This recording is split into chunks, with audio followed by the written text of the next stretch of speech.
Welcome, I'm Owen Woods, reporter for Alamosa Citizen, and this is a special episode of the Valley Pod. Joining us in our studio on the south side of Alamosa is Vivian Smotherman, the Democratic candidate for the Colorado State Senate District 6 race. Her opponent is Republican incumbent State Senator Cleave Simpson. Welcome to the Valley Pod, Vivian. We appreciate having you on today. Thank you. Absolutely. Thanks for inviting me. It's glad to be here in Alamosa. We've spent a lot of time in the last six to 8 weeks here. Nice. And just getting to love it. I heard you were at Beat the Heat this weekend. We were out serving beers for Spare Keg Brewery. Nice. You pour a lot of beers that night? I poured a lot of beers Nice, that night. nice. Had a blast. Get to have any barbecues or Bloody Marys while you were there? I did get to sample the winner of the Bloody Mary contest, which happened to be the owner of the Spare Keg Brewery that I was working for that night. And I got some of that Gozer sausage, which is, as someone that used to make their own sausage, absolutely loved it. That's what we'll get into that. We'll kind of get into your history of farming there for a minute. But yeah, those Gozer sausages, they're pretty good. Can't beat them. All right, so we'll start this conversation with some questions affecting Coloradans, specifically constituents in Senate District 6 and our main focus, which is the residents of San Luis Valley. But first, we'll take a minute or two and we'll just have you introduce yourself, kind of tell us who you are, where you are, and most importantly, why you're running for this position. That is the most popular question. Why are you running? Why are you doing this? All right, so my name is Vivian Smotherman. I'm running for the Senate District 6 seat. I will tell you a little bit about my history. I am a Navy veteran. I just did my regular enlistment and then I got out. And then I spent 10 years working in wireless communications because I was a radioman in the Navy, and it seemed like a natural fit. Mm-hmm. And eventually, in my heart, I'm a sailor, and I had to get back to the sea. So I went to the oil and gas industry, and I worked for over 20 years offshore. Wow. Do you get back out on the water anymore these days, now that you're landlocked here in Colorado? No. The only thing I love more than water is mountains. So it's hard to beat. Absolutely. So we want to kind of get a good sense to kind of get where you're at. What do you see as some of the main issues in Senate District 6 that you would like to address at the state level? Well, as I traveled around, again, Senate District 6 is 14 counties. Mm-hmm. And as you travel around, you talk to everybody, you get their input, and you find out what these issues are. The main ones, everywhere I go, are housing. Nobody can afford a house. Their kids can't afford to live where they live. So that is heavy on people's minds, that and the cost of living. Secondly is rural health care. We do not have access to the same services our friends on the Front Range do, and that is something people want to correct. And where we do have services, they tend to cost more, and we have more trouble with insurance companies because we don't have as many providers out here. Right. So these are issues that are affecting people, and they're costing people more money. And then finally, obviously our education system in Colorado is underfunded, and that is hurting us as a state as a whole, in particular rural counties and rural areas that we have down here in SD6. Mm-hmm. So one of your main platforms is fighting for women's rights. So we're kind of in a state where that's a large talking point. It's a big issue. What legislation would you want to introduce in the area of women's health and women's reproductive rights that Colorado currently doesn't offer? Right now we have Initiative 89 is on the ballot this year. So I think we're all very hopeful, and I think we're all very confident that that is going to enshrine abortion access and women's health care into the Colorado Constitution and make sure it's not something that can be taken away or at least easily taken away. Mm-hmm. So that is the number one goal with that. If that doesn't succeed, then we have to look at other options, but I'm very optimistic that that bill's gonna pass with flying colors. I agree. As a senator, would you continue to support Colorado's place in the country as a sanctuary state for those seeking abortions? Oh, absolutely, 100%. Why is, in your opinion, why is it important to maintain that position in this country? Because the states where they've made it illegal, I mean, they are treating women as second-class citizens. Okay, that's reprehensible. Okay, women are not second-class citizens. Men do not get to make choices for women. That's just inappropriate. My mother didn't raise me that way. My father didn't raise me that way. So I'm here to make sure that women don't get put in that position here in this state, and that the women that are in this position in other states have a place to go where they can feel safe and get the care they need without risking their lives. As you campaign across SD6, what's kind of the feel for women's reproductive rights, particularly abortion? What kind of things are you hearing? How's that popping up in conversation? There's a lot of optimism about Initiative 89. SD6 was, I believe, the first Senate district to collect the required amount of signatures for for the Initiative 89 to get on the ballot, and I believe we collected more signatures than most other districts. So it's definitely on women's minds. It's definitely on people's minds, and people are definitely supporting this issue and supporting protecting women. Absolutely. Kind of in the realm of health. In the most recent Mental Health America survey that just came out this week, Colorado was ranked 46th in the nation, particularly for access to mental health care services and the general condition of our youth and adults. 46th is not good for a state that kind of boasts a healthy environment, clean, easy access to outdoors. How are we falling so far behind, and do you have any plans as your position in senator, if you're elected, to kind of expand that access to rural medical, mental access? Absolutely. Let's start by understanding that the 46 is horrendous. Again, we are the fittest state in the nation, so we're at least top one or two, because everybody here bikes, everybody walks, everybody's outside doing outdoor activities. High elevation. Absolutely. So health-wise, physically, we're a very healthy state. So it doesn't then really make sense that we are so far down on mental health until you take a look at the geography of Colorado and realize how much of this state is rural and how much that isolates people and how much that causes more problems. I think there was a Sun article a couple months ago talking about the rise in suicides and the rise in mental health problems in our farmers and ranchers. And that's a major concern because that is an industry that when we rely on as a state, and we want it to be as profitable and productive as we can, and having farmers that are not mentally in a good place because they're depressed or sad or worried about the future is not good for our economy, and it's not good for them. I think when I think about why we're in such a bad state, again, the geography, we're rural, it's hard to get services, it's hard to attract good service providers into these smaller towns where these farmers live, the ranchers live. We need more providers there, and we don't have that. So we need either telemed, or we need some way to incentivize good providers to come into these communities and stay. Would you try to, I guess, as in your position as a senator, would you continue to really kind of hone in on that rural mental health care access? Because I feel like that's one of the things I constantly hear is there's nowhere to go, there's nothing to do. Do you see a lot of room in the state Senate that can be improved? Oh, absolutely. And again, it comes down to really addressing all three of those problems that we talked about a few minutes ago, realizing that they all affect one another. Okay, they're all interrelated. They're all intersectional. So if we can improve housing, access to housing, affordability of housing throughout this district, okay, that makes it easier to incentivize healthcare providers, mental health care providers, psychologists, psychiatrists, therapists, to move into an area where they can support themselves and make a living. Addressing housing gives us an opportunity to also address mental health care. You're raising an interesting point, one that I haven't heard too much on in many campaign trails on national and local level, is that housing, as research shows, is directly tied to mental health. And if you have a place to sleep and eat and reside in, your mental health can be at a place. So it's interesting that you're bringing this up. When did you start to kind of speak on the two issues and how they affect each other, how they go hand in hand? Well, I think from the beginning I've looked at it as I do all problems, is don't try to isolate a problem and just solve that one. You have to look at how that's going to affect other things, positively and negatively.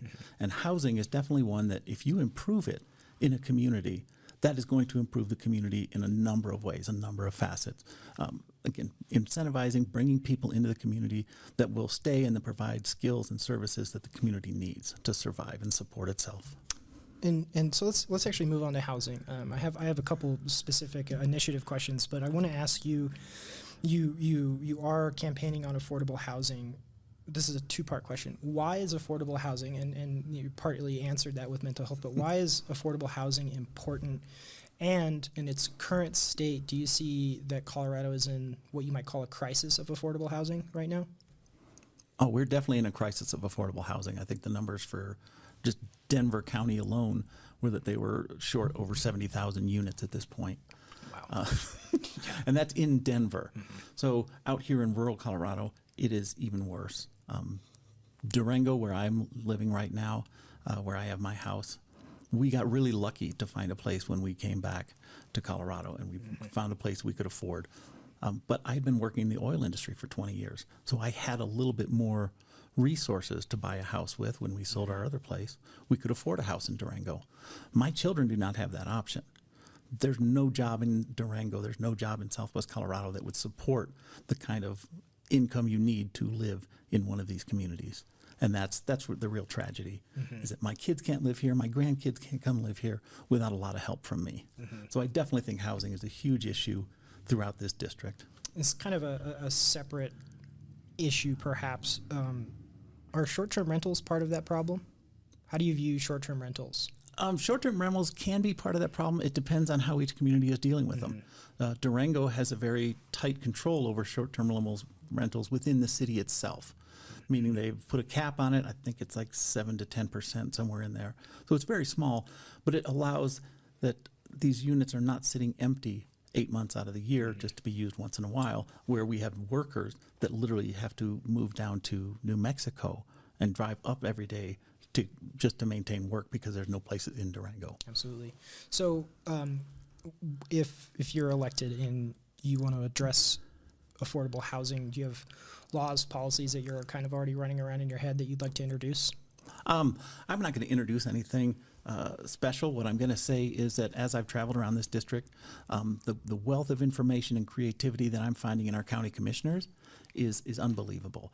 We have county commissioners that are doing some incredibly aggressive and creative programs to address the housing in their counties.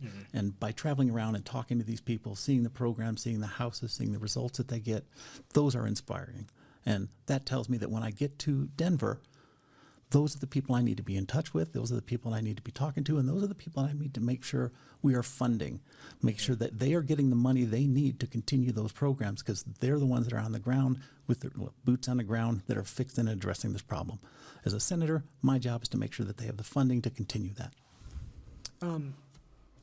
Initiative 50 and Initiative 180 are kind of high on 108? Or 108. 108, excuse me. I wrote it down wrong. Their property tax evaluation is high on people's radar right now. I mean, people don't want their property taxes raised, but there's a wealth of reasons. We just want to get your kind of feel on these two initiatives and how you see them in the grand scheme of things here. Honestly, I hope everybody votes no on both initiatives. They're not good for Colorado. They're not good for communities. They're not good for the state as a whole. So we have to understand that they are not where we want to be going right now. These are other solutions. And I read, but yesterday it came out, I think the governor's thinking of calling another special session because they may have a way to take 50 and 108 off the ballot if they can make an agreement with the person that was pushing those through. So that was the last I heard, is that if they can come to an agreement, we can get those pulled off and we can have more time to fix this solution in the years to come. How do you see this potential second attempt to address this at the state level? What does that say to you as somebody who's running for this position as a legislator? I think we have a governor that really cares, and he's trying to do the best for the state. Everybody in the legislature, all the representatives and senators that I've talked to and I do talk to regularly, and even the county commissioners again, they all realize that these are bad bills. These are bad ballot measures, and we don't want them because they will take money away from communities, they will take money away from schools, they will take money away from all of the things that we need to survive, infrastructure, etc. So we cannot have these bills. We need to make sure we maintain control over our budget that much and find solutions that'll work now, so that gives us time to find solutions that'll work better later. Do you have any proposals that you would want to advance in this area? Anything about capping fees or looking at different avenues? Well, again, I think Colorado suffers from TABOR. We've suffered from TABOR for 30 years. And while a lot of people, or some people, think it's good that they get that $700, $800 check, the more I look into it, the more I see that has raised other fees that we pay. to an astronomical level that nobody else in the country pays. So getting that $700, $800 check in October, is it worth then paying $800, $900, $1,000 for your car registration every year, where they're trying to make up the money that they're losing otherwise? So I think a lot of been talk about Tabor over the last 30 years and what to do about it.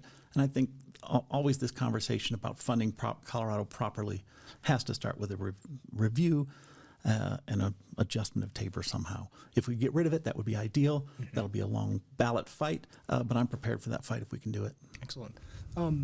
A couple other, a big ballot measure I just want to kind of get a read on you from the state legislature, referred a ballot measure that would collect 11% retail sales on firearm sales, or sales tax on firearm deals. How do you see that? How does that rank in your position? I'll tell you, I understand why they're doing that, I think.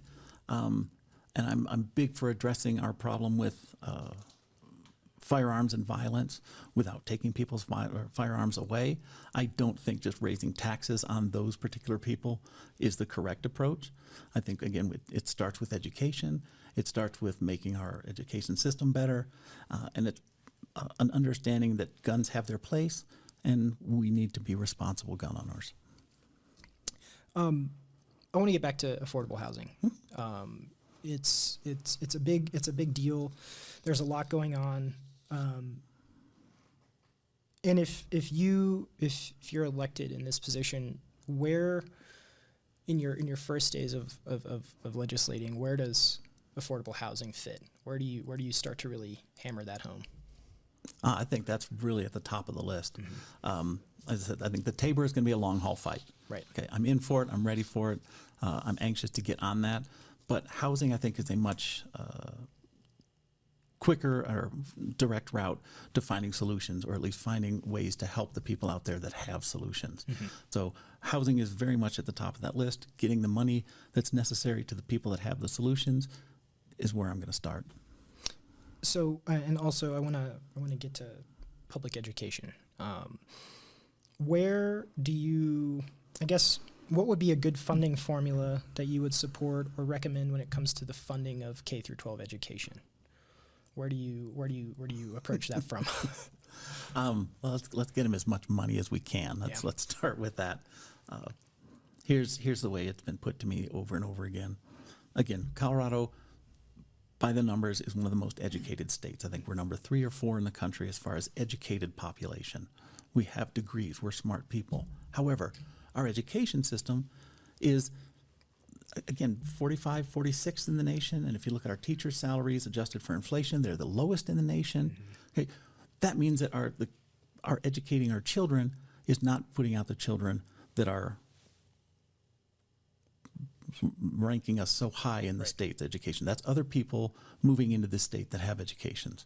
Okay, which means that they're coming in and taking jobs away from our children because our children are not educated to that same level. So we need to acknowledge that if we don't spend more money on education, if we don't improve our system, we're going to keep losing jobs, and our kids are going to continue to not be able to afford the life that we've lived.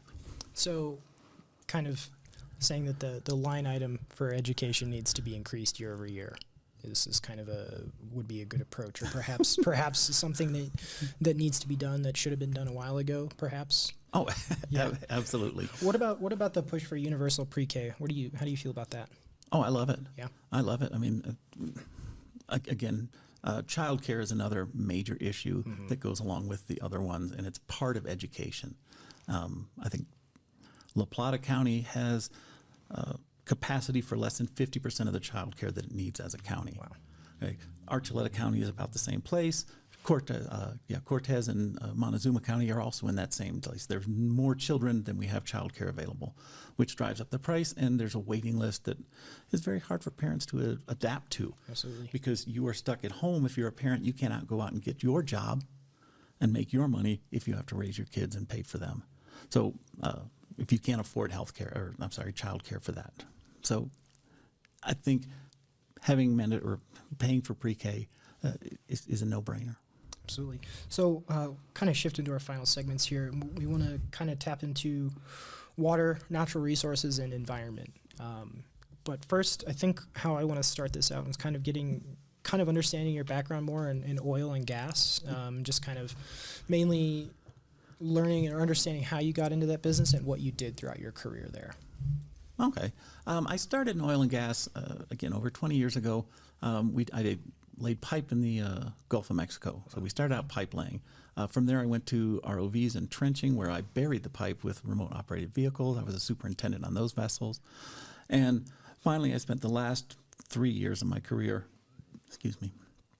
doing well intervention. Well intervention in the oil industry offshore is where you come into these wells that are no longer in service. Okay, usually that means that their productivity has fallen to the point where it's no longer profitable for the oil company to run that well. Now, rather than just turning off the valve and walking away, which what the oil industry has been doing for the past 20, 30, 40 years, now as a society, as a globe, we've come together and said, no, that's no longer good enough, because these wells, they rust, they fall apart, they deteriorate, and then those pollutants, those open wells expose and roll into our atmosphere, our oceans. So well intervention, we would go in, we would remove all the debris around the well, and then we would properly seal it up. You go down in it, you fill it with cement, you cap it, and then they're safe. And that's what is supposed to happen in Colorado, and it's not happening. So we have thousands of wells in Colorado, with my understanding, that are, again, the valve was turned off, but nobody has properly shut down that well, which creates an environmental hazard. So I guess that kind of leads into how you view the expansion of oil and gas in Colorado. What's your position on that? And then in turn, where does this problem get addressed for these caps? How do we go back and fix this retroactive problem? Well, we're going to have to hold these companies accountable that caused the problem. Okay, they've had their profit, they've taken their profit out of it, and now the big oil companies consistently try to shift that responsibility for closing down the well by selling the well to a smaller company that cannot afford it. So we need to stop that loophole. One suggestion I've heard that I like, but need some more research, is making sure that they put a bond down when they get a well drilling permit. Put a bond down, $100,000, $200,000, whatever it costs to close down that well. Put that bond somewhere in the state's custody, and if they want to sell the well, they can sell the bond too.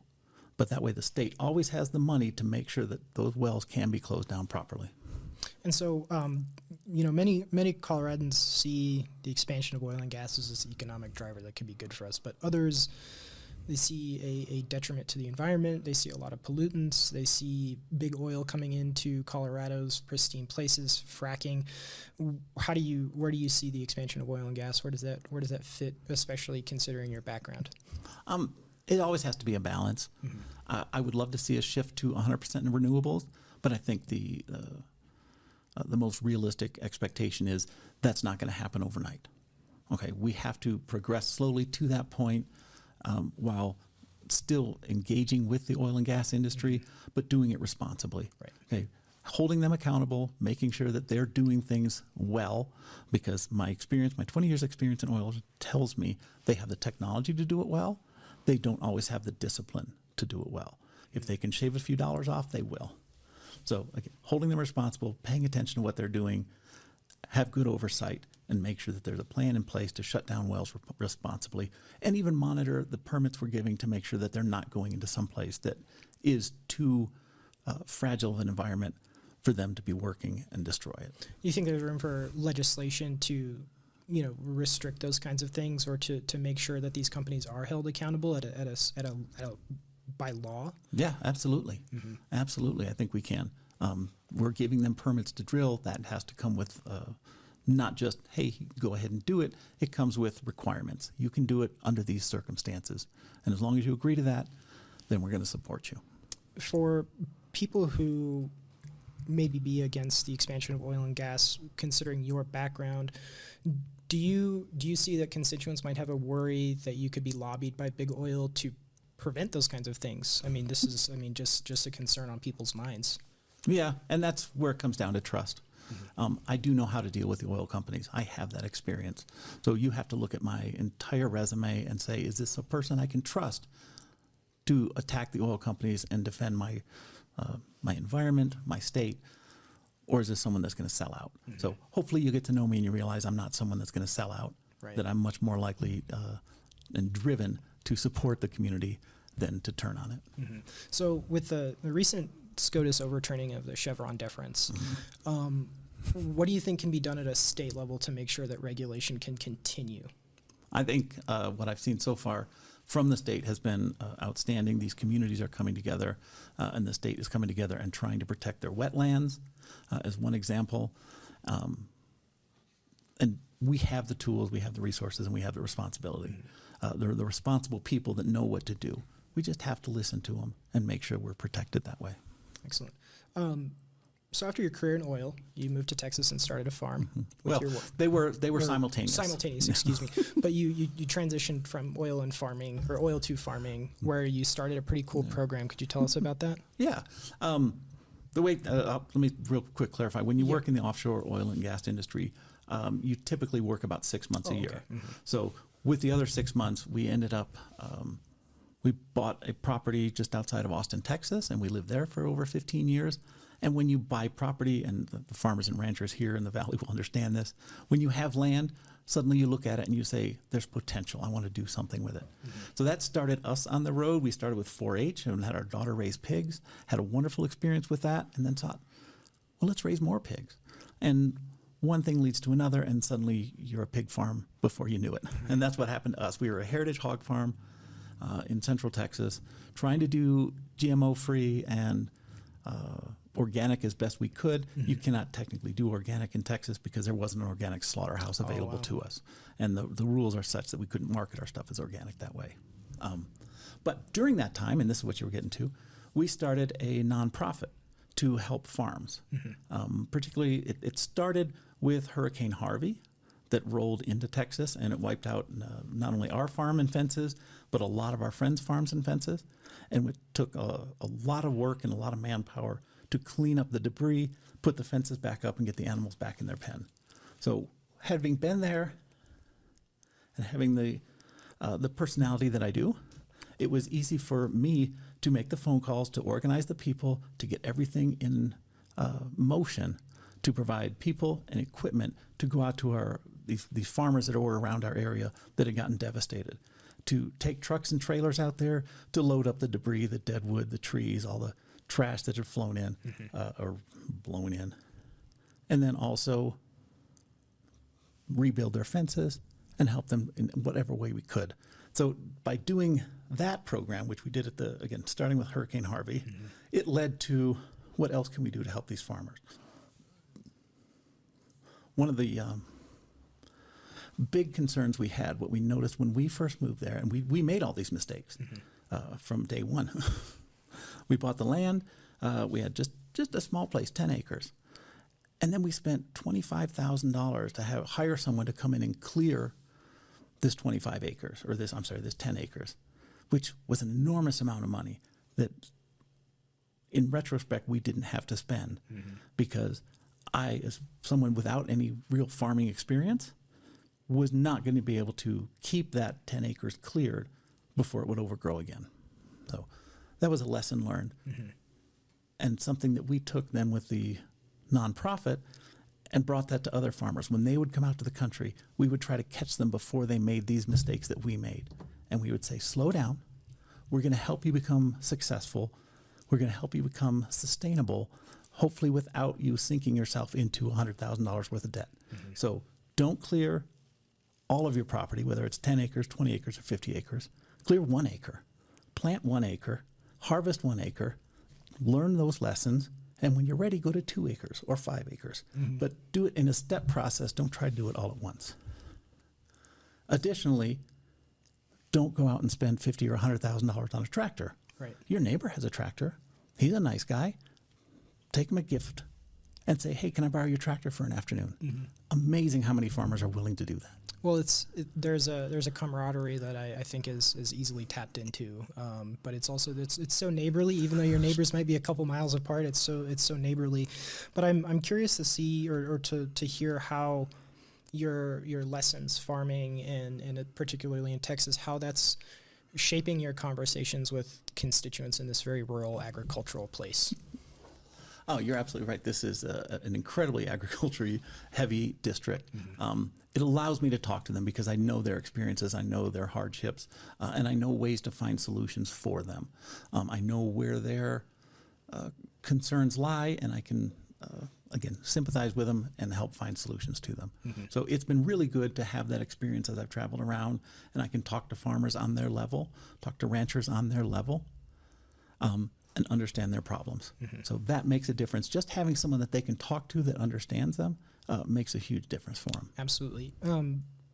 What do you have to say to Colorado voters who don't believe you represent them since you're not from here, that you're from Texas or lived in Texas? What do you say to those people? Because that is a large point of contention. Yeah, no, I hear that a lot.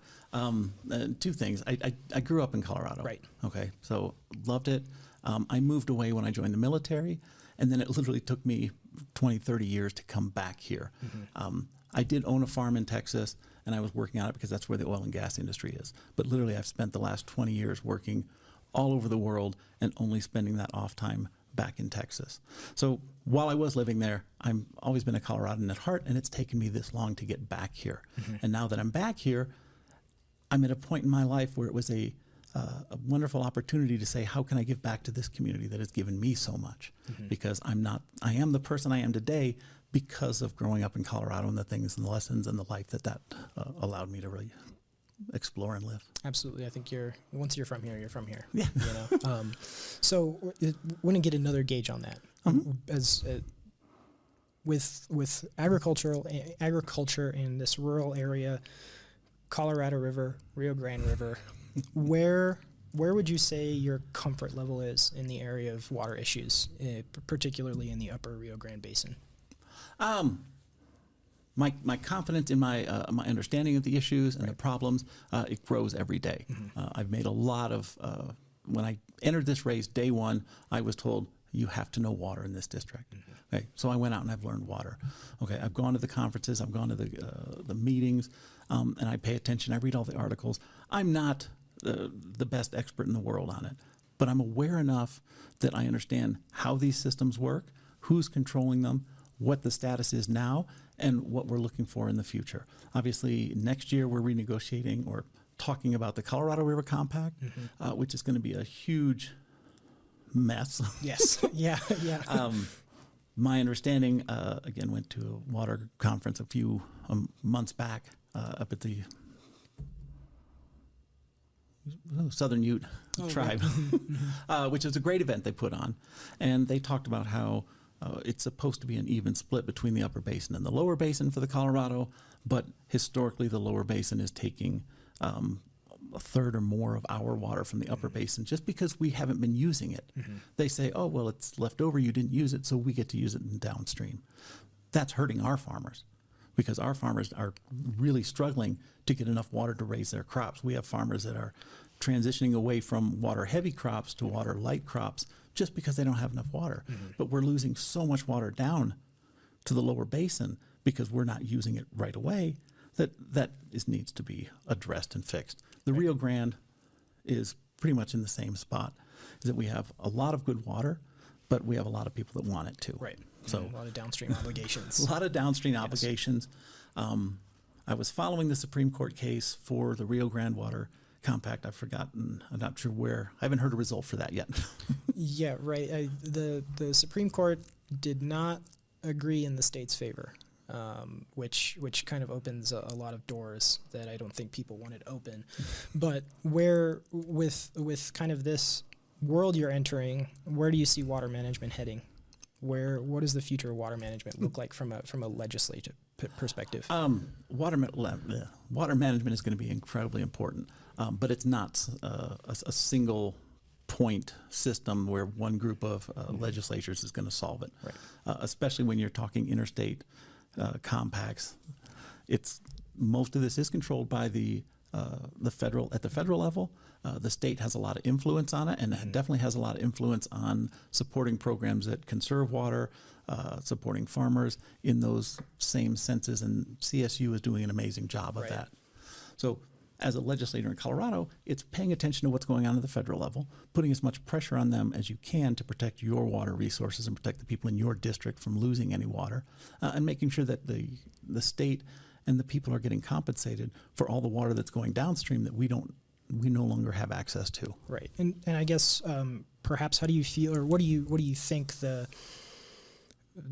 path or the solution, or I guess better yet, do you think that the federal government should get involved when 3 states are agreeing with each other? Do you think that the federal government needs to get involved at that point when 3 state governments say, yes, we've come to a solution? The issue there, especially with the Rio Grande Compact, is it's not just 3 states. Right. We also have to acknowledge that Mexico is Absolutely. involved in this agreement. So at that point, you have to have the federal government involved because we are dealing with another country entirely. If it was just Colorado, New Mexico, and Texas that were having this dispute, that would be one thing.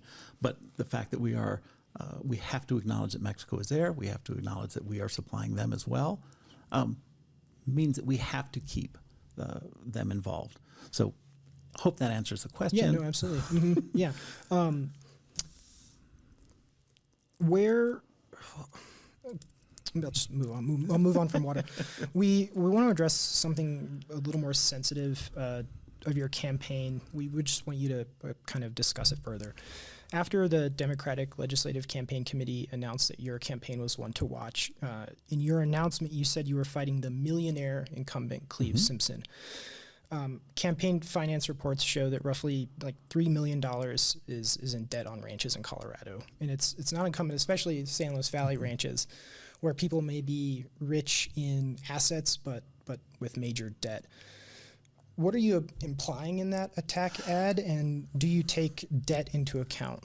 Oh, I hope it wasn't taken as an attack ad. It's just a difference between me as a working class candidate, that if I liquidated everything today, okay, I would not have $1 million in my pocket. Okay, I literally haven't been unemployed for 3 years while I've gone back to school and finished some degrees.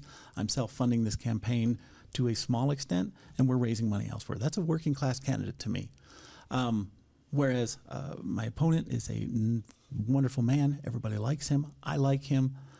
However, like you said, he's got $2.4 million worth of agricultural debt. He's got 800 acres of alfalfa and I think 400 cow to calf operation. Okay, those are not small operations. If he liquidated everything, he would be well above the $1 million. If 800 acres in the San Luis Valley is going to be a lot of money. Absolutely. So it wasn't meant as an attack in that way. It was just pointing out that his assets exceed mine significantly. And if he didn't want to work the rest of his life, he could make that happen. Fair enough. And finally, before we let you go, again, thank you for taking the time. It's been a great conversation, and we've enjoyed learning about you. And I think the people of the San Luis Valley have appreciated your time here, especially since this is a new Senate district. This is kind of a learning curve for a lot of us. But we want to know, are there areas or state legislative committees that you feel your background is most important for, the ones that you would try to be appointed to or try to get on? I would definitely look at getting on the Agriculture Committee because I care about our farmers and ranchers. I know how much they suffer. I know how much stress they're under, and I would like to do everything I can to alleviate that. I've been trying to do that for the last 15 years. I would also think I would fit well in the Energy Committee because of, again, that oil and gas background. I know how those companies work. I know how to talk to them. I know how to get things accomplished to overcome. By knowing what their motivation is, it's easier to overcome that. So that experience would work well in that. If there's other committees in there, I would look at education. I would love to be on education because outside of financing, I have another goal for education, and that is to see it switch away from this extreme focus on STEM careers that we seem to have shifted over the last 20 years and get it back to a more balanced approach. Humanities are important. Absolutely. Civics are important. History is important. These are lessons that seem to have gotten lost in the shuffle because we've shifted away from just educating kids to forcing them into this thought pattern that says everything you do is so you can get a job. Right? I don't think anyone's childhood should be spoiled by saying the only reason you're here every day is so you can learn how to get a job. Okay, learn, read, experience the life out there because it's amazing. There's so much information and so many things and so many career paths. don't limit our children by forcing them down one path. Open it up, get our school system back to a balanced point where we're producing educated citizens instead of just workers. Absolutely. And my final question, how do you see yourself making a difference? What does that vision look like for you? Wherever I end up, I'm going to make a difference. I always have. I think my ability to get people on board, my ability to bring people together and have them move in a productive direction is going to make a difference. I'm a problem solver that starts with the problem, finds the most direct solution, and then finds a way to get there. Okay? I throw out the other garbage, the emotion, the hate, or the love, or the enthusiasm. That all gets pushed aside because here's a problem. Let's find a solution. Okay? Do it in a straightforward manner, and it can make it work. Excellent. Thanks again, Vivian. It's been great talking with you again and learning about you. We wish you well and safe travels on your campaign trail. We've got just a few more months until election, so we wish you the best. Hope you find some time to kind of relax and recuperate. But yeah, thank you very much. Absolutely, it's been a pleasure being here and sitting down with you. Yeah. So, you got dinner plans in the valley, or are you headed straight back to Durango? We do have some more appointments due today. And if that takes us up until dinner time, well, do you have any recommendations? You know, Linda, Jalisco, can't go wrong. Good Mexican food there if you're in for pizza. My brother's place, it's can't go wrong with good old-fashioned Long Island style pizza. So that's my recommendations. Oh, I haven't had a good New York pizza in forever. That's the way to go. Joe and Andy, they're from Long Island, so it doesn't get much better than that. All right, fantastic. I'll keep it in mind. Thank you. All right. Well, thanks for listening to the Valley Pod. Today's episode was produced by Javier Rodriguez. A full video of this interview will be posted on the Alamosa Citizen YouTube channel later this week. We'll see you around the valley.